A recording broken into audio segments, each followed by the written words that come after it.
Hi guys, this video is dedicated on how to install the signature that you've created for your Outlook account for Mac. So first of all, it is very important to mention that it is better to use either Google Chrome browser or Mozilla Firefox because the others might have some glitches and errors in terms of copying the code. So once we reassure that we are using the right browser, we are ready to proceed with the further steps. First of all, we need to go to MySignature.io website. After that, you can see all the signatures that you've created so far. And on the left bottom side of the signature that you want to work with, there is an install button that we need to click.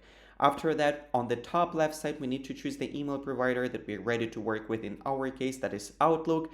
And here on the left side, you will be able to see all the steps that we need to proceed with for Mac and Windows. But again, for this particular video, we're going to install it for Mac laptops.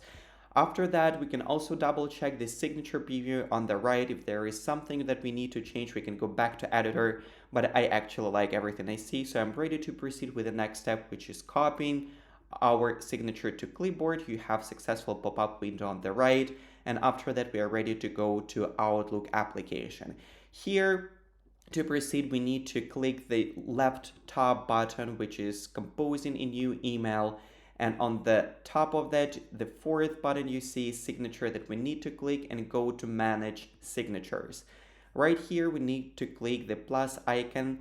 And after that, we will see the new window, which is responsible for composing the signature. Here, we just need to paste everything that we copied to the clipboard beforehand, and here we need to press on that icon and keep source formatting, which is super important. Also, we need to change signature name. Let's say that will be new for us. After that, once everything is done, we are ready to click save and close this window.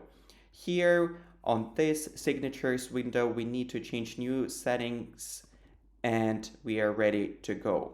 Once it's done, we can click closing icon, and then to double check if everything works correctly, we can compose a new email and see that the signature that we installed is already within our template. I really hope that helps you guys. In case you run into any problems, please feel free to contact our support team. They're always there to help you. Thank you for watching. Have a great day. Bye bye.